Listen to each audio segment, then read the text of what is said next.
Over subscription and pro rata allotment. देखिए over subscription में क्या होता है कि जैसे कंपनी ने शेयर्स इशू किए 50,000 और पब्लिक ने जो एप्लीकेशंस दी वो 50,000 से ज्यादा दी। कंपनी बेचना चाहती है 50,000 शेयर और जो जनरल पब्लिक है वो मान लीजिए 1 लाख शेयर खरीदना चाहती है या जनरल पब्लिक 80,000 शेयर खरीदना चाहती है, तो इसको कहते हैं ओवर सब्सक्रिप्शन। तो इस केस में कंपनी को कुछ शेयर होल्डर्स को लेटर ऑफ रिग्रेट देना पड़ता है कि भाई हम आपको शेयर नहीं दे सकते, ठीक है। और कुछ शेयर होल्डर्स को कंपनी क्या करती है कि जैसे उन्होंने शेयर्स मांगे हैं 20,000 तो उनको दे दिए 10,000। किसी और कैटेगरी में शेयर होल्डर्स ने शेयर मांगे हैं 5,000 तो उनको दे दिए 1,000, ठीक है। तो इस तरह से प्रोरेटा अलॉटमेंट करती है। यहां पर हम जो क्वेश्चन डिस्कस करने जा रहे हैं वो है इलस्ट्रेशन नंबर 18। टीएस ग्रेवाल का इलस्ट्रेशन नंबर 18 है। आप लोग इसको पढ़ चुके? सारे लोगों ने पढ़ लिया? इसमें कंपनी ने कितने शेयर्स इश्यू किए हैं? 50,000 शेयर्स इश्यू किए हैं। और कंपनी के पास एप्लीकेशन कितने शेयर्स के लिए आई हैं? 1,10,000 शेयर्स के लिए एप्लीकेशंस आई हैं। ये टेबल हम आपको बताएंगे, उससे पहले हम आपको एक रफ कैलकुलेशन बताने जा रहे हैं, ठीक है। जो टेबल बताएंगे वो तो ये सारे कॉलम्स बनेंगे, shares applied, shares amount, shares allotted, shares amount, excess amount received, allotment due, excess amount adjusted, allotment received, first call, final call and refund, ठीक है। तो सबसे पहले आपको एक आइडिया दे दें कि किस तरह से आप कैलकुलेशन करेंगे। जो आपके पास शेयर्स आए हैं, एप्लीकेशंस जो आई हैं वो आई हैं 1,10,000 शेयर्स के लिए, ठीक। तो ये मैं आपको एक आइडिया दे रहा हूं पहले कि किस तरह से कैलकुलेशन की जाती।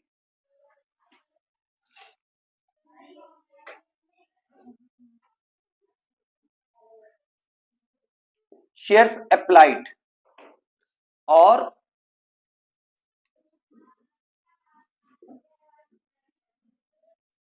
Shares allotted. तो शेयर्स अप्लाइड जो थे वो कितने थे?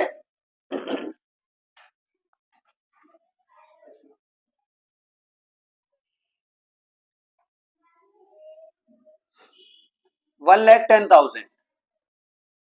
जो एप्लीकेशंस आपके पास आई हैं वो आई हैं 1,10,000 के लिए। और जो शेयर कंपनी ने बेचने थे वो बेचने थे टोटल 50,000, ठीक। अब कंपनी ने किस तरह से शेयर्स अलॉट किए हैं डिफरेंट शेयर होल्डर्स को? कंडीशन नंबर 1 है, क्या है कंडीशन नंबर 1?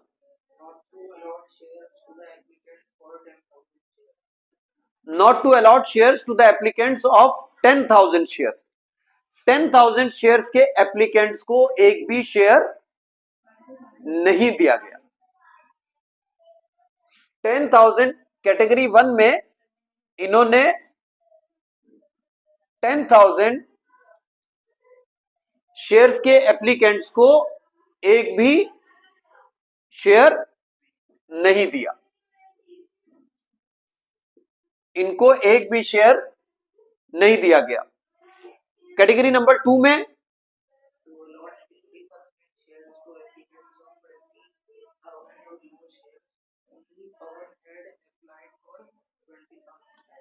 सिर्फ पवन ने जो है वो 20,000 शेयर्स के लिए अप्लाई किया था। और पवन को कितने शेयर्स दिए कंपनी ने? 50% ऑफ 20,000 कितना होगा?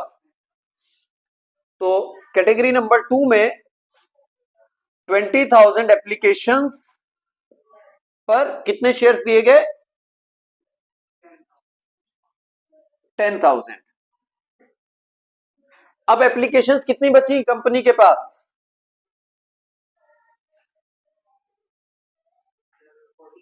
एप्लीकेशंस कितनी बची?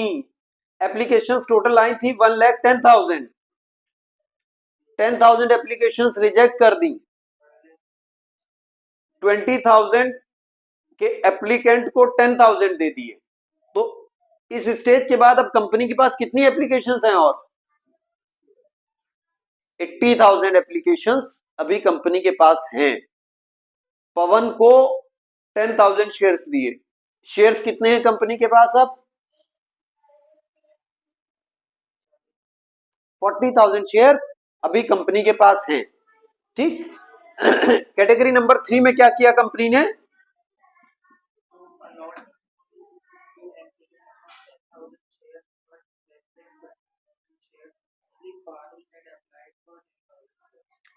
To allot in full to Parul. Parul को जितने शेयर्स पारुल ने मांगे थे उतने ही दे दिए कंपनी ने। पारुल ने कितने शेयर्स मांगे थे?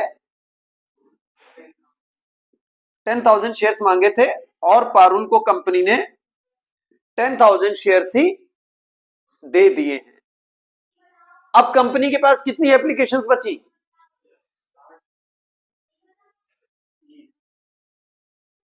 एप्लीकेशंस कितनी बची हैं कंपनी के पास?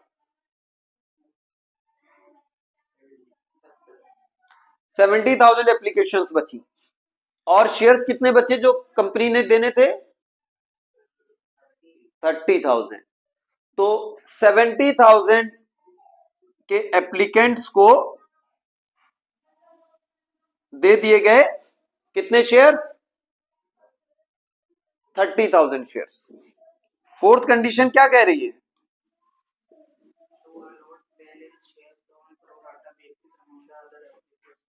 To allot balance shares. तो कंपनी के पास बैलेंस शेयर जो बचे थे वो 30,000 थे। Among the other applicants, other applicants थे 70,000 शेयर्स के।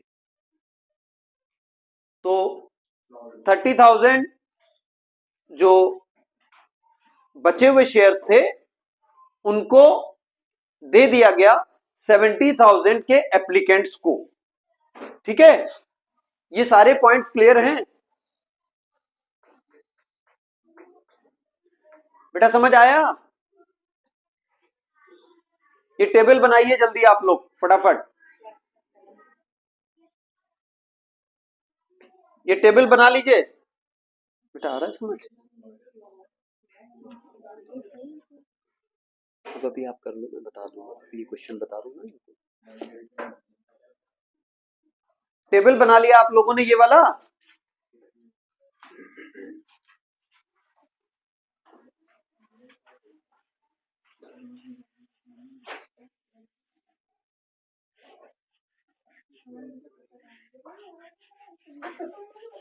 बातें नहीं करो भाई, टेबल बनाओ जल्दी।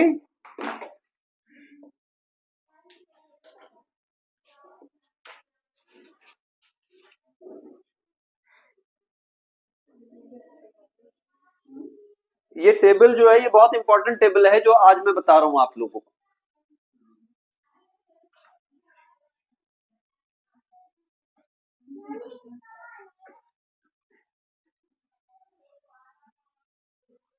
देखिए ऊपर हेडिंग है शेयर्स अप्लाइड और ये है शेयर्स अलॉटेड। इधर देखो ध्यान से। क्या बात भाई, बात क्यों करने लगे? बातें करते रहना तुम। Shares applied, shares allotted.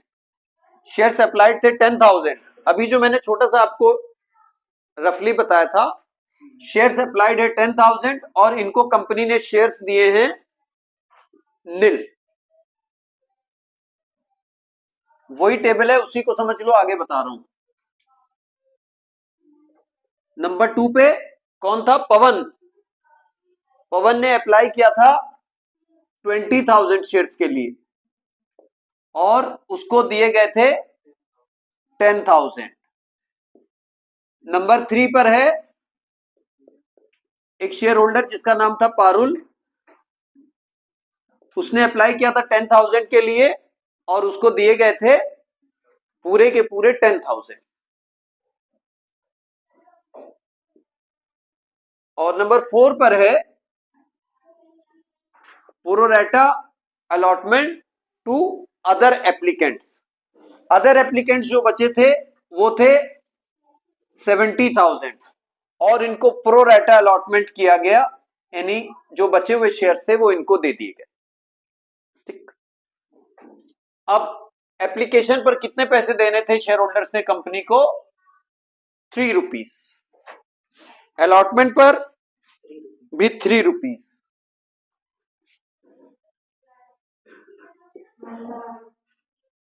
और फाइनल कॉल पे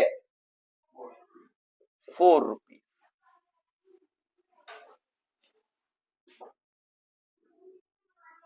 एप्लीकेशन 3 रुपीस पर शेयर के हिसाब से थी। जिन लोगों ने 10,000 शेयर्स के लिए अप्लाई किया था उन्होंने कितने पैसे दिए होंगे at the time of application? 10,000 shares के लिए अप्लाई किया था तो पैसे कितने दिए होंगे? बताओ भाई, जब एक शेयर पर 3 रुपए जमा करने थे तो 10,000 पर 30,000। सिंपल कैलकुलेशन है। ये 20,000 वाले शेयर होल्डर ने, एप्लीकेंट ने कितने पैसे जमा किए होंगे? देखो इधर, यहां देखो, दिस मल्टीप्लाइड बाय 3, तो 20,000 इंटू 3, 10,000 इंटू 3 और 70,000 इंटू 3। ठीक, देखिए ये पैसे तो कंपनी को मिल गए। जिसने जितने शेयर्स के लिए अप्लाई किया उस हिसाब से पैसे कंपनी को पे कर दी, लेकिन कंपनी को जो पैसे लेने का राइट था वो कितना था? इन्होंने 30,000 दिए थे पैसे, लेकिन कंपनी ने इनको कोई भी शेयर अलॉट नहीं किया, इसलिए कंपनी को इनसे एक भी रुपया लेने का अधिकार नहीं था। तो इनसे जो पैसा मिल गया है उसको कंपनी क्या करेगी? रिफंड कर देगी। जब उनको शेयर्स दिए ही नहीं तो उनसे जो पैसा मिला है उसको कंपनी रिफंड कर देगी। ठीक है, ये कैटेगरी नंबर 2 में जो शेयर होल्डर है उसने 60,000 पे किए हैं, लेकिन कंपनी ने उसे सिर्फ 10,000 शेयर्स दिए। ठीक है, तो पैसे कंपनी को कितने मिलने चाहिए थे? 30,000 मिलने चाहिए। दिस इंटू 3, इसका कितना पैसा एक्सेस आ गया? इसका 30,000 रुपीज ज्यादा आ गया कंपनी के पास।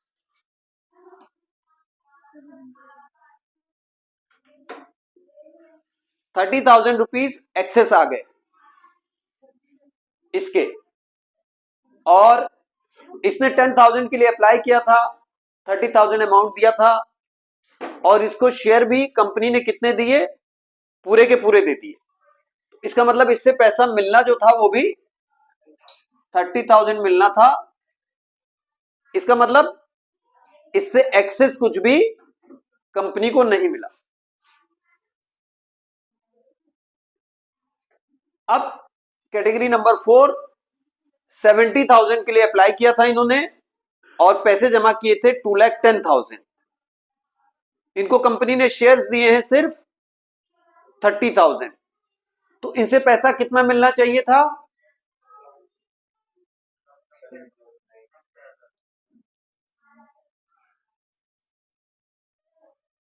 एक्सेस अमाउंट कितना हो गया कैटेगरी नंबर 4 में?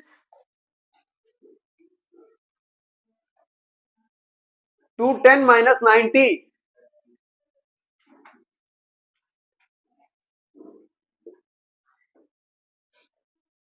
किसने कहा था 30? किसने कहा था? नहीं, उसकी तो आवाज ही नहीं थी।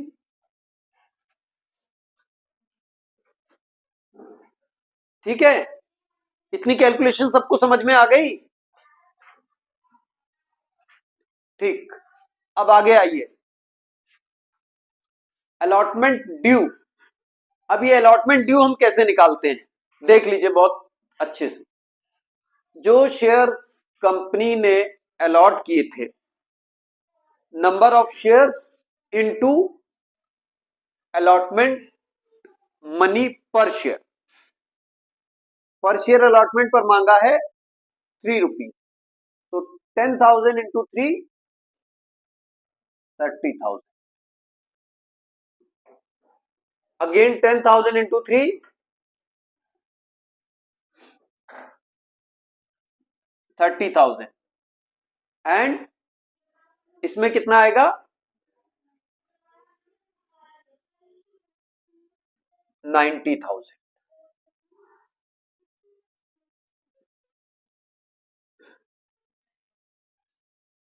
समझ में आई बात? किसको नहीं आई समझ? तुम्हें? क्यों? ये 10,000 इंटू 3 30 होता है, ये नहीं समझ आ रहा?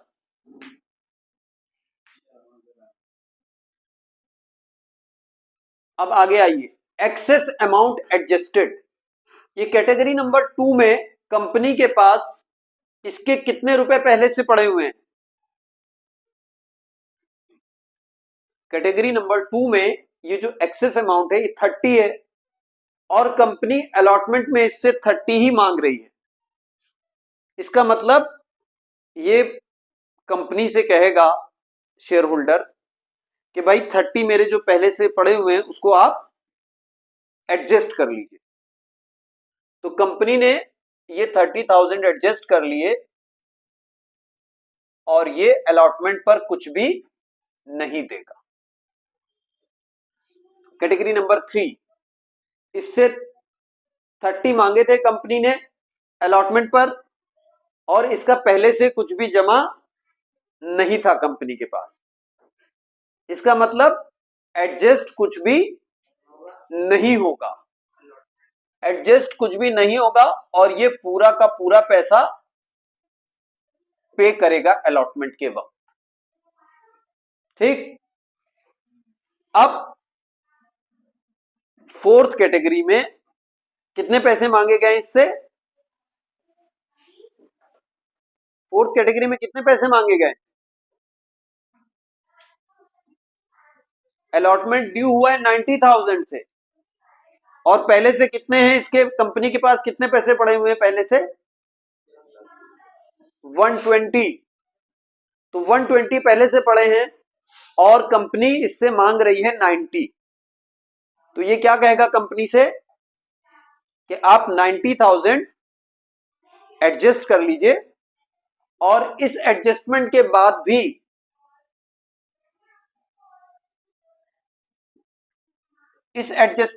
भी इसका कितना रह जाएगा कंपनी की तरफ? 30,000 फिर भी रह जाएगा।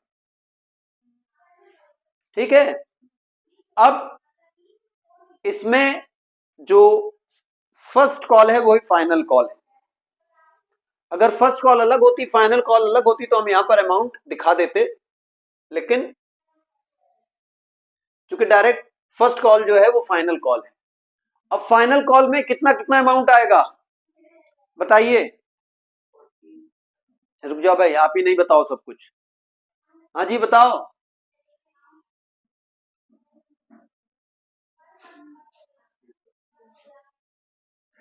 कितना आएगा भाई? आप बताओ। यहाँ कितना आएगा?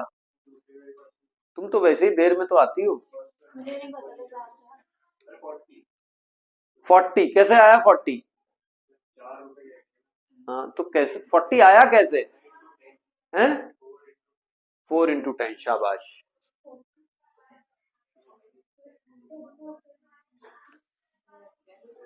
दिस 10,000 इंटू ₹4 पर शेयर 40, और इसमें क्या आएगा कैटेगरी नंबर 3 में?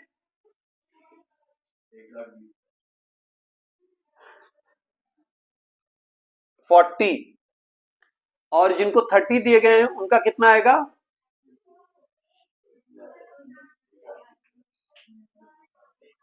ठीक है। अब इस कैटेगरी में अभी भी कितने पैसे हैं उसके जो उसने पहले ही दे दिए थे? 120 एक्सेस थे, 90 एडजस्ट कर लिए यहां पर, अभी भी इसके 30,000 हैं। ठीक है, अब इसमें क्या करेंगे हम लोग, इसका सबका टोटल कर देंगे।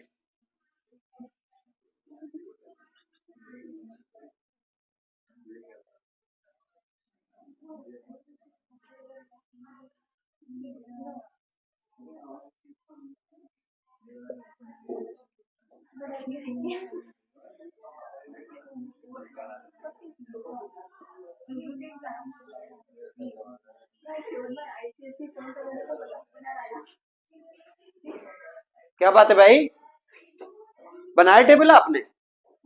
ये टेबल बना लिया हैं? फोटो नहीं लीजिए, बनाइए, फोटो से ही सारे काम होंगे तुम्हारे।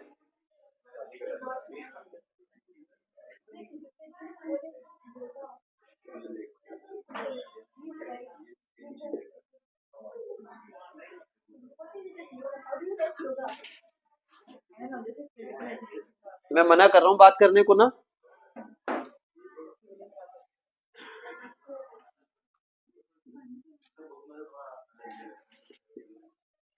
बेटा सब बुक से ही नकल करनी हो तो फिर हमसे पढ़ने का फायदा क्या आपको?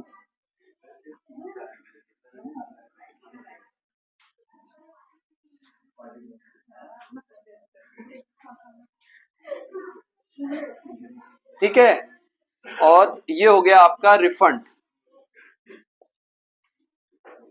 उसके बाद देखिए, जो फाइनल कॉल ड्यू होगी वो होगी 2 लाख रुपीज से, और जो फाइनल कॉल रिसीव होगी उसमें 30,000 कम हो जाएंगे।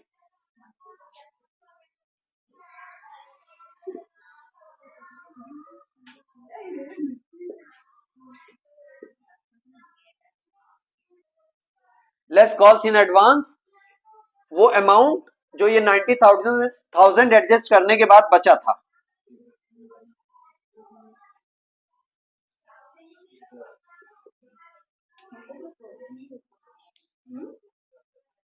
देखिए भाई, ये 170 मिलेंगे। ठीक है, ये इलस्ट्रेशन 18 में जो ये टेबल बनाया गया है, एनालिसिस टेबल, ये कई सारे क्वेश्चंस जो आएंगे आगे प्रोरेटा वाले, उसमें सब में आपको ये टेबल बनाना पड़ेगा। It is a part of working note.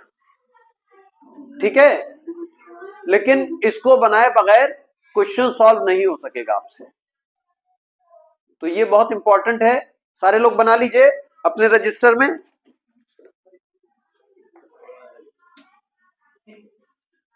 बेटा ये है ही थोड़ा अलग, क्या करें बताओ इसको। बना लीजिए, साहिल आपने बना लिया बेटा?